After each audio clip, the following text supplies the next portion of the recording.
तो guys last video में हमने अपने रिडक्स सागा की जो हमारी सीरीज चल रही है उसमें हमने गेट एपीआई को इम्प्लीमेंट किया था और उसकी जो डेटा है उसको टेबल में लिस्ट करवाया था। ठीक है, तो इस वीडियो में हम पोस्ट एपीआई के बारे में बात करेंगे, क्योंकि अगर डेटा हम गेट करें तो डेटा पोस्ट भी तो होना चाहिए।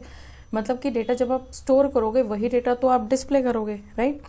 तो उसके लिए पहले तो हम राउटिंग सेट करेंगे।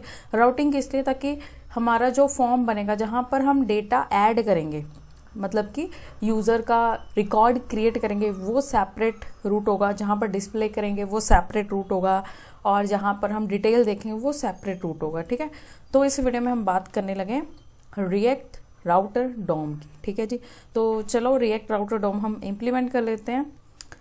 तो यहाँ पर देखिए रिएक्ट राउटर डॉम है, तो इसे मैं कॉपी कर लेती हूँ में। ठीक है, तो इससे मैं रन कर लेती हूँ।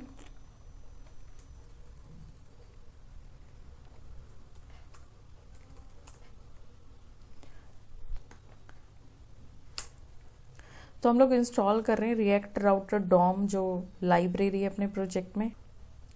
तो लाइब्रेरी हमारी इंस्टॉल होगी। हम package.json में चेक करते हैं। तो हमारे पास रिएक्ट राउटर डॉम देखो, ये देखो रिएक्ट राउटर डॉम 7 आई है हमारे पास, लेटेस्ट वाली। ठीक है, तो अब हम इसे यूज़ करना स्टार्ट करते हैं कि ये कैसे वर्क करती है एवरीथिंग। सबसे पहले मैं एक फ़ाइल क्रिएट करूँगी, क्योंकि मैं जो राउट की फ़ाइल है वो मैं एक सेपरेट फ़ाइल में क्रिएट करूँगी, राउट का कोड। तो यहाँ पे मैंने एक फ़ाइल क्रिएट कर लेनी है जिसका नेम है route.tsx। ठीक है, तो यहाँ पर एक कंपोनेंट क्रिएट कर लेते हैं, कॉन्स राउट।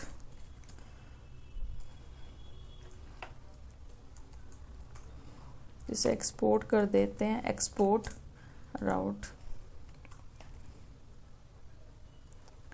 डिफ़ॉल्ट। ठीक है जी, उसके बाद रिटर्न कर देते हैं। अभी मैं ऐसे ही डमी कुछ बना रही हूँ ताकि ये एरर ना दे राउट्स। ठीक है जी, उसके बाद यहाँ पे जो जो हमने इंपोर्ट करना है अब हम उसको इंपोर्ट कर लेते हैं।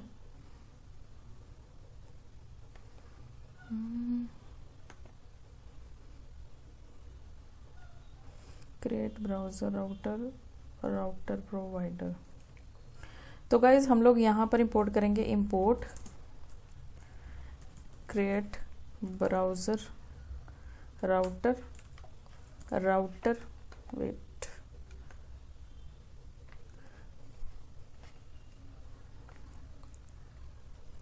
Router provider. तो हमने क्या किया, रिएक्ट राउटर डॉम से हमने दो चीज़ों को इंपोर्ट कर लिया। ठीक है, तो यहाँ तक मुझे लगता है आपको कोई कन्फ्यूज़न नहीं होनी चाहिए। उसके बाद जो हमारा नेक्स्ट स्टेप, तो यहाँ पर हमारे पास आ गया राउटर, ठीक है, इक्वल टू क्रिएट ओके। तो गाइज ये जो हमने क्रिएट ब्राउज़र राउट का मेथड लिया है, इसके अंदर हम क्या करेंगे, हम ऑब्जेक्ट क्रिएट करेंगे। ऑब्जेक्ट में क्या आएगा, पहली चीज़ पाथ आएगी। ठीक है जी, जैसे कि फॉर एग्जांपल बाय डिफ़ॉल्ट हम यूज़र की लिस्ट को डिस्प्ले कराएंगे, तो यहाँ पर हम क्या करेंगे, यहाँ पर हम लेंगे एलिमेंट। ठीक है जी, और यहाँ पे मैं इंपोर्ट कर लूँगी अपनी यूज़र लिस्ट वाली फ़ाइल को। तो यहाँ पर हम इंपोर्ट कर लेते हैं, इंपोर्ट यूज़र लिस्ट। ठीक है जी, तो यहाँ पर आ गई हमारी यूज़र लिस्ट। ठीक है, ऐसे ही जैसे जैसे हम लोग पाथ क्रिएट करते रहेंगे वैसे वैसे हम यहाँ पर ऑब्जेक्ट को ऐड करते रहेंगे। ठीक है, तो मुझे लगता है इसमें कोई कन्फ्यूज़न वाली बात नहीं है। अब जो हमने ये राउटर क्रिएट किया इसको हम पास करेंगे कहाँ, राउटर प्रोवाइडर के अंदर। तो यहाँ पर हमारे पास आ जाएगा राउटर प्रोवाइडर, और यहाँ पर आ गया हमारे पास राउटर, और यहाँ पर आ गया राउटर इक्वल टू राउटर। ठीक है, तो ये वाला जो राउटर हमने क्रिएट किया था ये कहाँ पास किया था, हमने यहाँ पे पास कर दिया। ठीक है, तो सेव कर लिया। तो बाय डिफ़ॉल्ट देखो हमारा जो URL है ./ पे यूज़र की लिस्ट हमें डिस्प्ले होती है। हमने ये रन नहीं किया, इसको रन कर लेते हैं, npm start। ठीक है, ठीक है। तो गाइज अब ये जो हमारा राउटर है इसको मैं राउटर कर देती हूँ, हमने राउट रखा था वैसे मैं इसको राउटर नाम देती हूँ। ठीक है, हमने इसको एक्सपोर्ट किया। अब हम इसको कॉल करेंगे app.tsx में जो हमारी मेन फाइल है। तो यहाँ पर इसको कॉल कर देते हैं import राउटर। ठीक है, और यहाँ पर मैं इसको पास करूँगी। तो यहाँ पर आ गया हमारे पास राउटर सेव।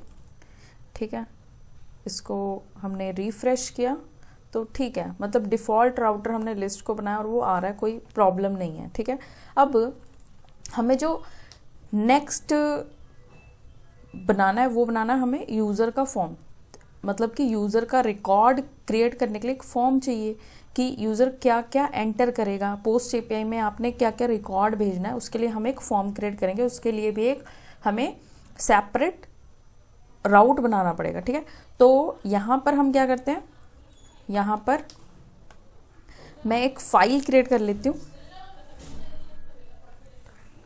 जैसे कि हमने यूज़र लिस्ट बनाई थी वैसे ही मैं यहाँ पर फाइल क्रिएट करती हूँ, यूज़र क्रिएट .tsx। ठीक है, तो ये हो गया यूज़र क्रिएट .tsx। तो क्रिएट फंक्शन कंपोनेंट। ठीक है, तो यहाँ पर आ गया U कैपिटल। ठीक है,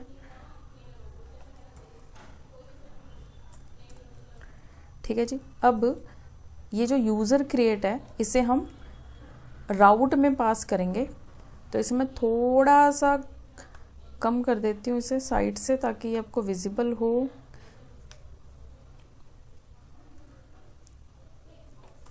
import from